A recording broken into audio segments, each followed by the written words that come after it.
Hello, bonjour la famille, bonjour, j'espère que vous allez bien. Bien aimés, nous sommes aujourd'hui à un vendredi. C'est la fin de la semaine a été longue, mais aujourd'hui le Seigneur veut nous parler, il veut nous conduire, il ne cessera jamais de nous parler, que ce soit lundi, que ce soit mardi, que ce soit vendredi, samedi, dimanche, que ce soit le premier, que ce soit le dernier jour du mois, Dieu veut nous parler et il ne cessera jamais de nous parler parce que nous vivons dans un monde qui a été créé par la parole. Il a envoyé sa parole, il continue d'envoyer sa parole parce qu'il nous aime, il vient à la rescousse. Oui, au commencement était la parole. Même lorsque Adam et Ève, l'homme a péché dans le jardin d'Éden, Dieu est venu à la rescousse. Bien aimé, là où tu te trouves de ta position, le Seigneur vient à la rescousse. Dieu ne t'abandonnera jamais, il te délaissera jamais. Il ne cessera jamais de te parler, mais c'est juste parce que nous ne sommes pas tellement, nous ne sommes pas attentifs et sensibles à la voix du Seigneur. Oui, bien aimé, l'homme, Dieu n'a jamais cessé de nous parler. Il parle à tout le monde. Parce que la Bible nous dit que Dieu parle tantôt d'une manière et il parle tantôt d'une autre. Ce matin encore, il trouve encore le moyen d'utiliser son serviteur afin de te parler. Je suis l'oiseau de la bonne nouvelle. Donc, il y a une bonne nouvelle pour toi ce matin. Oui, que Dieu te bénisse. Tiens-toi dans ta position. Je vais prier afin que nous puissions partager cette pensée de la part du Seigneur ce matin pour toi. Prions. Dieu de gloire, Père très saint, je te rends grâce et je te bénis. Je remets ce moment de partage entre tes saintes et divines mains. Prends le commande de tout, prends le contrôle des pensées, des cœurs, brise les cœurs de pierre, donne des cœurs de chair qui reçoivent la parole, une semence qui va produire en nous du bon fruit. Merci pour ta gloire et ton règne, que ta paix soit notre partage en ce jour. Au nom de Jésus, j'ai ainsi prié. Amen. Oui, bien aimé, ce matin, le Seigneur m'a mis une pensée à cœur pendant que j'étais dans le transport, je venais au travail. Et j'ai médité sur ce passage, ces pensées-là. Ça m'a travaillé moi-même et j'aimerais partager avec toi. Vous avez bien aimé sur cette terre que Dieu nous a donnée, nous n'allons pas vivre indéfiniment. Parce que je vois autour de moi, autour de nous tous, nous pensons parfois que nous sommes là pour vivre indéfiniment. Nous voyons, nous avons aujourd'hui la preuve que beaucoup de personnes, même qui ne sont pas malades, ils prennent de l'âge, ils vieillissent, se fatiguent et ils meurent peut-être même naturellement. Bien aimé que nous voulons ou non, nous avons un délai. Nous sommes pris par le temps que Dieu a fixé. Donc, ça veut dire qu'on le veuille ou non, tout le monde est appelé à passer par là. On ne vivra pas indéfiniment sur cette terre. C'est pourquoi j'ai une pensée, ça vient de deux passages bibliques que je vais lire à un enfant de Dieu ce matin. Ces passages bibliques-là m'ont marqué, m'ont touché. J'aimerais que tu puisses noter afin que nous puissions partager. Parce que le thème que j'ai ce matin, bien aimé, c'est vivre selon les standards de Dieu. Parce que vous savez que nous vivons sur cette terre des vivants, bien sûr, mais selon les standards de Dieu. Dieu a établi des limites. Dieu est le créateur de tout. Il y a des principes et des règles pour lesquelles nous devons respecter afin de bien vivre sur cette terre. Même les animaux dans la brousse vivent selon des règles et des principes. Ils ont des limites. Mais nous, aujourd'hui, nous les humains, on vit à tombeau ouvert comme si on n'avait pas de limites. On vit sans principe. On pense qu'on est règle, on est maître de tout. On règne sur tout. On a le bien aimé. La Bible même nous dit qu'il y a un temps pour tout. Donc, tout homme bien aimé, tout ce qui a un nom, tout ce qui peut être nommé c'est-à-dire que sur cette terre, tout ce qui peut avoir un nom est soumis au temps fixé par le Seigneur. Tout ce qui peut avoir un nom, bien aimé, est soumis par le temps. Parce que celui qui règne sur toute chose, c'est Jésus, c'est Dieu. C'est lui qui a tout pouvoir. C'est que tout ce qui est nommé, bien aimé, est soumis à l'autorité de Dieu, qu'on le veuille ou non. Et quand c'est soumis à l'autorité de Dieu, c'est qu'il y a un temps fixé pour toute chose. Toute chose a une date de péremption. La beauté, la santé, la force, l'intelligence, la sagesse, l'or, l'argent, les millions, les milliards. Tout est soumis à un temps fixé de Dieu, qu'on le veuille ou non. Donc, nous devons retenir ceci. Retiens ceci avec moi, bien-aimé. Il y a deux choses dans ce monde que nous ne pouvons pas, bien aimé, contrôler. Nous sommes juste des gestionnaires. Dieu nous a donné, bien aimé, aujourd'hui un ministère de la gestion. Nous sommes des gestionnaires, nous sommes des administrateurs. Nous sommes là seulement pour gérer ces choses-là. C'est que le temps, bien aimé, Dieu nous a donné. Nous pouvons juste, nous sommes des gestionnaires du temps. Mais il y a deux choses que nous ne pouvons pas contrôler. Le temps et les circonstances. Le temps et le changement. Il n'y a que Dieu. La Bible même nous dit que Dieu est le maître du temps et des circonstances. Il est le maître, il est le roi du temps et des circonstances, des changements. C'est lui qui veut que tous les changements se passent. Parce que la Bible nous dit que Dieu est le maître du temps et des circonstances. tout lui appartient.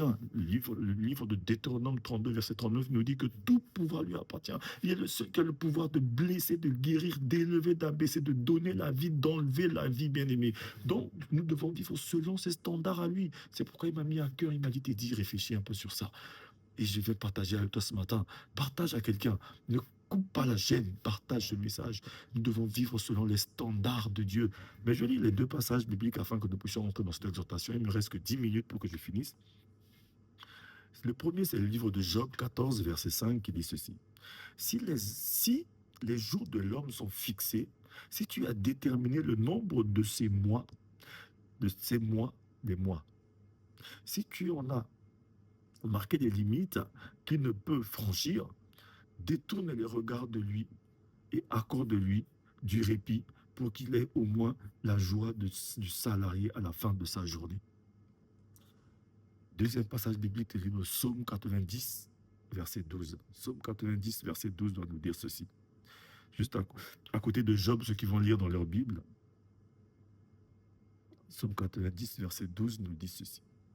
Nous dit, enseigne-nous à bien compter nos jours afin que notre cœur parvienne à la sagesse. Donc enseigne-nous à bien compter nos jours afin que notre cœur parvienne à la sagesse. C'est-à-dire que c'est la sagesse de Dieu qui nous permet de bien vivre sur cette terre. Parce qu'un homme qui est sage, comme la femme sage bâtit sa maison, la sagesse nous permet de bâtir, d'organiser, de faire les choses. Parce que vous savez que le temps et les changements, on ne peut pas les gérer, on ne peut pas les contrôler. Mais nous sommes que des gestionnaires, des administrateurs des mystères cachés de Dieu. C'est qu'aujourd'hui, bien aimé, la manière dont nous prenons dans cette vie détermine là où la vie va nous emmener. Ça veut dire qu'aujourd'hui, si tu mènes ta vie d'une manière comme si tu avait personne pour te contrôler, mais bien aimé, même si Dieu ne t'enlève pas de cette terre, mais ta manière de vivre va te conduire à partir. Beaucoup de gens sont partis précipitamment jeunes parce qu'ils n'ont pas su s'arrêter. Parce que quand tu mets la fumée dans ta bouche, tu fumes toute ta vie, tu as fumé. Imagine à 17 ans, tu as commencé à fumer, mais arrivé à 40 ans, à 50 ans, tu as fumé peut-être 30 ans de ta vie. Mais cette fumée que tu fumes va faire quoi?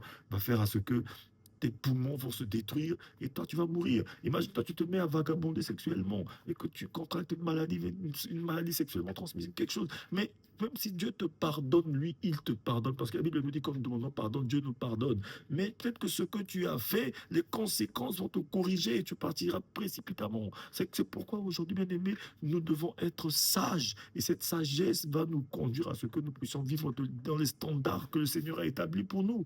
Donc ce matin, je suis venu parler à une personne selon ce que Dieu a mis dans mon cœur, celui qui a fixé les mois et les années, les temps fixés par Dieu, les temps marqués par Dieu pour notre vie. Il y a les temps qu'il a marqués. L'homme naît bébé, il grandit, il mûrit, il fait sa famille, il fait tout ce qu'il fait faire, mais il faut qu'on le fasse selon les standards du Seigneur. Alléluia. Parce que nous allons voir que nous vivons dans une époque.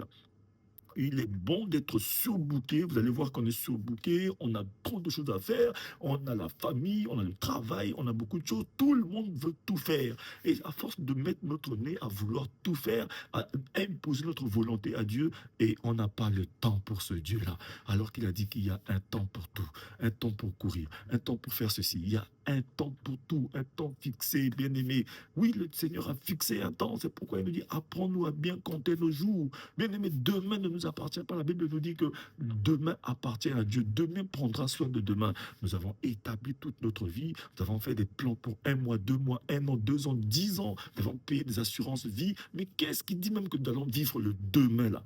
Les personnes qui sont mortes aujourd'hui, qui sont mortes dans les accidents de voiture, les personnes qui n'ont pas vu 2025, les personnes qui sont parties, qui ont des millions, des milliards, les fortunés de ce monde. Bien aimés, ils n'ont pas voulu partir aussitôt. Aujourd'hui, ils sont partis, leurs biens ont été dilapidés. Les enfants ont partagé leurs biens, les familles, les parents, les connaissances. Oui, leurs biens sont donnés dans les associations caritatives. Aujourd'hui, ils sont où?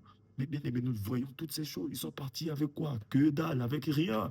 Tout est resté ici, ils sont partis au tombeau. Bien aimés, eux, ils ont voulu vivre jusqu'en 2025. Il y en a qui sont partis depuis 2010. Il y en a qui étaient plus fortunés, qui avaient des moyens, qui ont voyagé, qui ont vu le monde, qui ont dans les avions, dans tout. Même il y en a qui sont encore avec nous, mais aujourd'hui, nous les voyons. Ils ont la fortune même sur les comptes en banque, même la voiture, les meilleures voitures du monde, mais ils ne peuvent plus conduire, ils ne peuvent plus utiliser ces choses. Ils sont accompagnés, on les porte, ils ne peuvent même plus compter l'argent, même tu leur donnes 1 euro, 2 euros, ils vont faire quoi avec? Aujourd'hui, bien aimé, C'est pourquoi nous devons maximiser le temps. À chaque fois que tu penses que tu as du temps, bien aimé, tu es en train de perdre du temps. Ce matin, le Seigneur mais à cœur venait de parler à une personne, de vivre selon les standards de Dieu, de mettre Dieu dans tout ce que nous entreprenons de faire. Donc, je ne vais pas aller trop loin. Je vais te donner des conseils. Je vais te donner une ligne de conduite, de vivre, parce que la Bible même nous dit dans Éphésiens 4, à partir du verset 17, de ne pas vivre comme les païens qui vivent selon la vanité de leurs pensées. C'est-à-dire que la vanité de nos pensées, ne vivons pas selon la vanité du monde, ne poursuivons pas le monde, ne nous conformons pas au siècle présent, mais vivons selon la manière du Seigneur. C'est bien de chercher de l'argent, c'est bien de se nourrir, c'est bien de faire toutes ces choses, mais selon le Seigneur, c'est mieux. Alléluia. Vous allez voir qu'en effet, la mode, toutes les choses là sont en train de nous dépasser. Nous vivons selon les standards du monde, selon les standards des gens de ce monde. Nous voulons courir partout, faire tout comme tout le monde. Mais il y a une seule chose, bien aimé. Le temps que Dieu nous a donné, ce temps est précieux, bien aimé. Chaque jour sous ce soleil est précieux. Nous devons maximiser ce temps. Même le diable est en train de maximiser le temps. Il est en train de conduire beaucoup de gens à la perdition. C'est pourquoi nous devons faire attention. Donc ce matin, j'ai un conseil à te donner. Je viens te donner une ligne de conduite. Bien aimé, c'est que aujourd'hui tu dois comprendre que ton Dieu, il t'aime. C'est pourquoi le livre de Deutéronome 30, verset 19 te dit ceci. Voici, j'ai mis devant toi la vie et la mort, la bénédiction et la malédiction. Choisis la vie afin que tu vives, toi et ta postérité. Je répète ce passage qui dit, voici, j'ai mis devant toi la vie et la mort, la bénédiction et la malédiction. Choisis la vie et tu vives, toi et ta postérité. Le Seigneur a mis devant nous deux choix. C'est que nous avons le choix. Tout ce que nous faisons, parce que le plus souvent, il y en a qui disent que non, je n'ai pas eu le choix. On a toujours le choix, bien aimé. Sache que Dieu nous aime. La Bible nous dit sans tenir compte de temps d'ignorance. Regardez à cet âge-là où nous sommes, au-delà de 40 ans, de 50 ans, de 30 ans, de tout ça. Tout ce que nous faisons, alors qu'à 18 ans déjà nous sommes majeurs, nous prenons des décisions, nous faisons certaines choses selon nous. Mais Dieu dit que tout ça, il nous considère comme ses enfants, que nous sommes seulement des ignorants. Il dit sans tenir compte de ce temps que nous passons dans l'ignorance, il nous appelle de revenir à la repentance.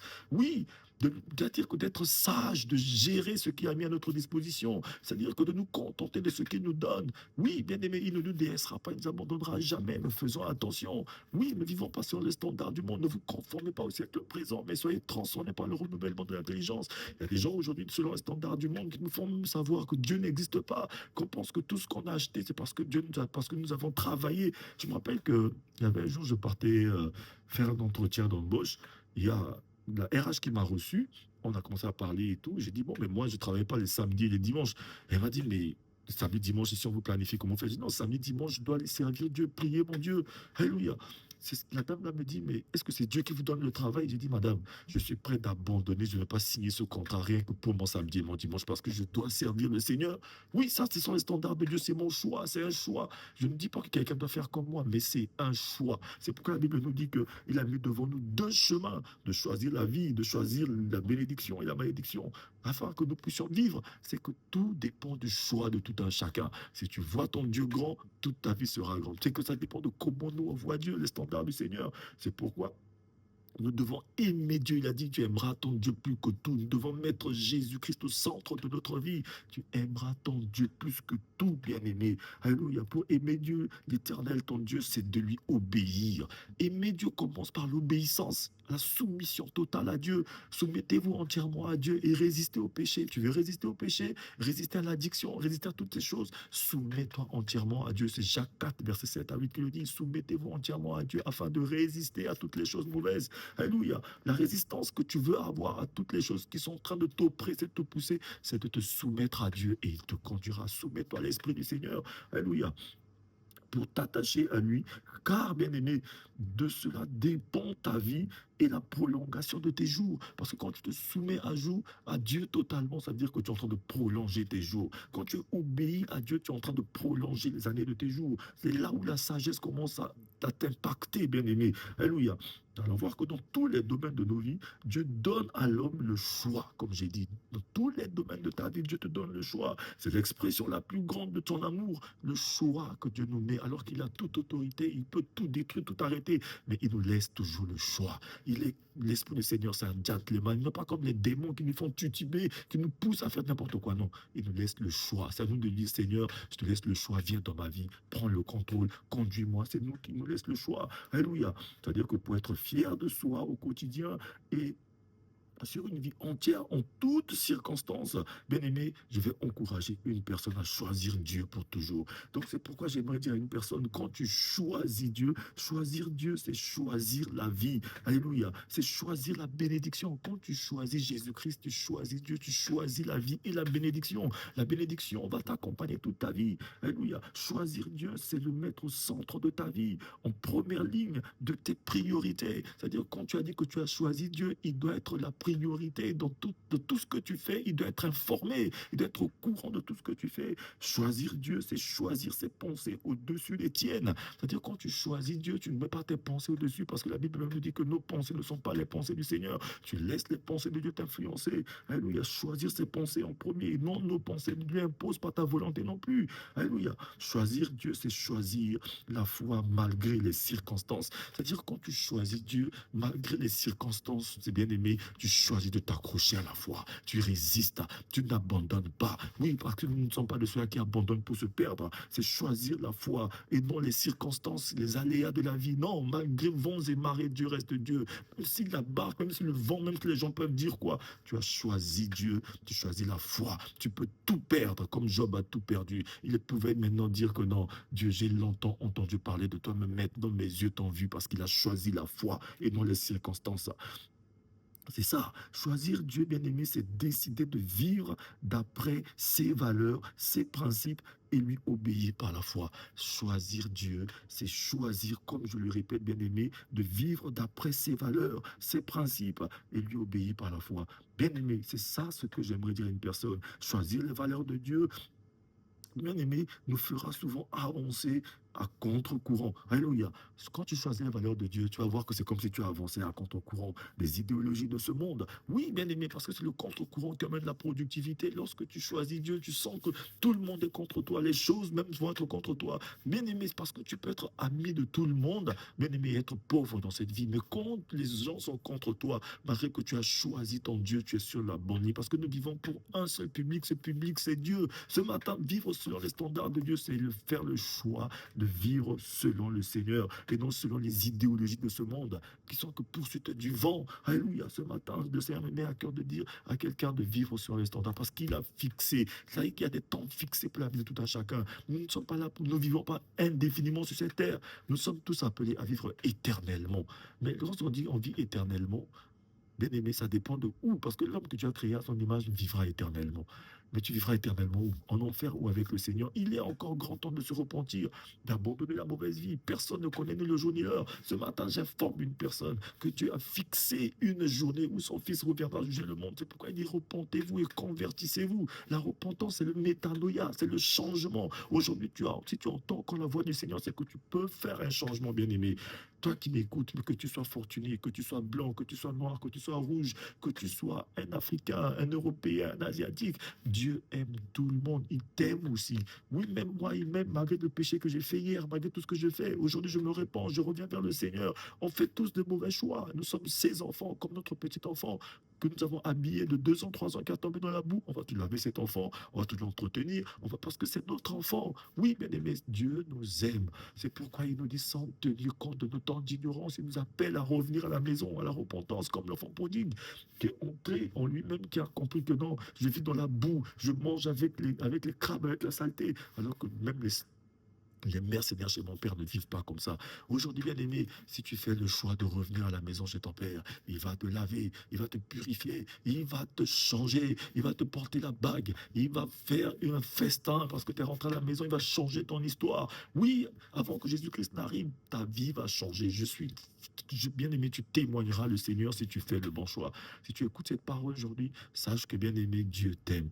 Quel que soit le temps que tu as perdu, mais il a fixé un temps. Il y a un temps pour tout. Il a dit, je fais quelque chose de nouveau sur le point d'arriver. Ne connaîtrez-vous pas? Mais tout cela dépend de toi. Ça dépend des standards, bien aimé, pour lesquels tu t'accroches ce matin. Que Dieu te bénisse. Partage ce message à un maximum de personnes. Je vais juste m'arrêter ici. Je vais prier pour toi. Dieu de gloire, je remets mon frère et ma soeur qui ont suivi ce message entre tes mains. Que ce message soit bien-aimé, mon Dieu, mon roi, un tremplin, une occasion, une aubaine pour nous de changer notre histoire, afin de nous accrocher à toi dans ce monde, bien, mon Dieu, mon roi, qui essaie de nous faire vaciller. Mais tu es le Dieu de toute grâce. grâce. Fais grâce à quelqu'un. Brise la malédiction de toute condamnation sur la vie de quelqu'un. Donne la santé à une personne qui souffre aujourd'hui, quelle que soit la misère. Brise cette misère, annule cette probe aujourd'hui sur la vie d'une personne au nom de Jésus. Merci pour ta paix, ta joie et ton amour que notre partage. Merci pour le miracle stratégique que s'opère dans la vie d'une personne qui prend la bonne décision ce matin de revenir à tes pieds. Car tu es un Dieu d'amour. Tu n'abandonneras jamais, tu ne laisseras jamais dehors ceux qui viennent à toi. Que tout soit pour ta gloire au nom de Jésus, j'ai prié. Amen. Bien aimé, nous reviendrons sur ce message. Si vous êtes touché par ce message, faites-moi un message, écrivez-moi en inbox afin que nous puissions continuer de nous édifier. Je suis votre frère, l'oiseau de la bonne nouvelle, l'évangéliste Teddy Abismapuka. Ciao, ciao, ciao, ciao.